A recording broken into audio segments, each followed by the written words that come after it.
আসসালামু আলাইকুম। আজকে তৈরি করব চিকেন ভুনা। তার জন্য এখানে আমি চিকেনগুলো ভালোভাবে ধুয়ে লবণ আর লেবু মাখিয়ে রেখে দিয়েছি। আর এখানে কিছু মশলা বেটে নিয়েছি, আদা বাটা, রসুন বাটা একসাথে নিয়েছি, আর গরম মশলা বাটা। আর এখানে কাজু বাদাম আর কিশমিশ বেটে নিয়েছি। পরিমাণ মতো পেঁয়াজ কুচি করে নিয়েছি। চুলায় একটি কড়াই বসিয়ে দিয়েছি, পরিমাণ মতো তেল দিয়ে দিলাম। তেলটা গরম হয়ে গিয়েছে। আগে থেকে কেটে রাখা পেঁয়াজগুলো বেরেস্তা করে নেব।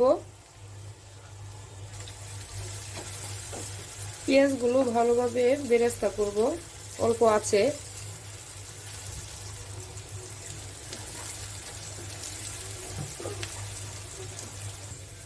পেঁয়াজগুলো আরেকটু সময় নিয়ে লাল করে ভাজবো।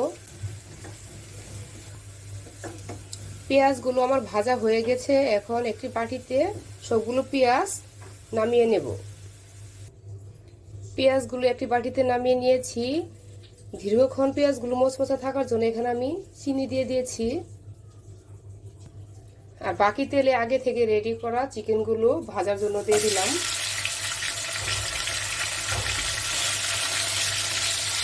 হালকা করে একটু ভেজে নেব।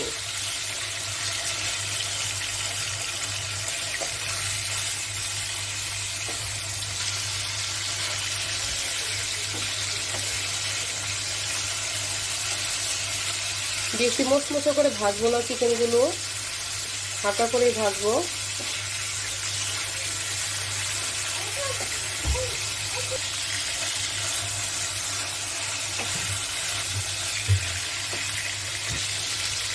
সবগুলো চিকেন আমার হালকা করে ভাজা হয়ে গেছে। এখন একটি বাটিতে সবগুলো নামিয়ে নেব।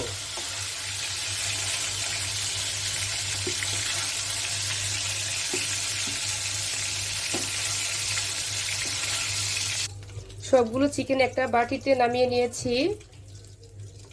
এখন ওই তেলে দিয়ে দিলাম কিছু আস্ত মশলা, তেজপাতা, দারুচিনি আর এলাচ। এটা হালকা একটু ভাজবো।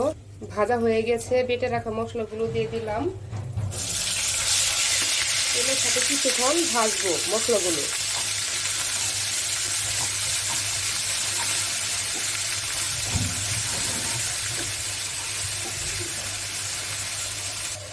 বেটে রাখা মশলাগুলো ভাজা হয়ে গিয়েছে। বাকি মশলাগুলো দিয়ে দিলাম। এখানে 1 চামচ মরিচের গুঁড়া, 1/2 চামচ ধনের গুঁড়া, 1/2 চামচ হলুদের গুঁড়া, স্বাদ মতো লবণ। মরিচটাই আমি আমার পছন্দ মতোই দিয়েছি। আমি যতটুকু পরিমাণ ঝাল পছন্দ করি। সবগুলো মশলা ভালো করে কিছুক্ষণ কষাবো। মশলাটা যেন পুড়ে না যায় তার জন্য অল্প একটু পানি দিয়ে দিলাম। আরও কিছুক্ষণ মশলাটা আমি ভাজবো।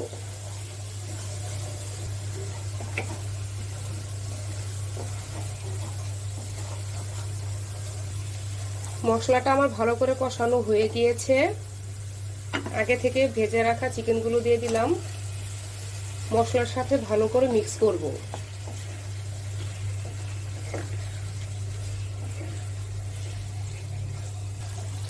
চিকেনটা মশলার সাথে ভালো করে মিক্স করা হয়ে গিয়েছে। আর এখানে আমি 1/2 কাপ পরিমাণ টক দই দিয়ে দিলাম। এটা আমি বাসায় বানিয়েছিলাম। একটু মিক্স করে নেব।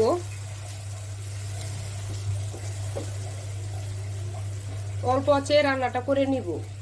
এখানে আমি আর ঝোল ব্যবহার করব না। এতটুকু পরিমাণ ঝোলে কিন্তু রান্নাটা হয়ে যাবে। ঢাকনা দিয়ে ঢেকে রান্নাটা করব। রান্নাটা হয়েছে কিনা দেখে নেব। একটু ভালো করে নেড়ে নেব। আমি আর একটু ঝোল শুকিয়ে নিব। তার জন্য আবারও ঢাকনা দিয়ে ঢেকে দিলাম। ঝোলটা আমার আমি যতটুকু পরিমাণ ঝোল কমাবো অতটুকু পরিমাণ শুকিয়ে গিয়েছে। নামানোর আগে আগে থেকেই বেরেস্তাগুলো দিয়ে দিলাম, পেঁয়াজ বেরেস্তা। আর 2টা আস্ত কাঁচামরিচও দিয়ে দিলাম। একটু ভালো করে মিক্স করব। পেঁয়াজ বেরেস্তার মধ্যে কিন্তু অল্প একটু চিনি আর অল্প একটু গুঁড়া দুধ মিশিয়ে আমি কিন্তু দিয়ে দিয়েছি।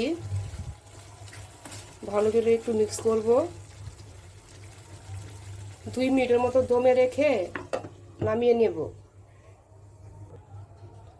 রান্নাটা কিন্তু আমার হয়ে আসছে। এখন আমি একটি বাটিতে নামিয়ে নেব।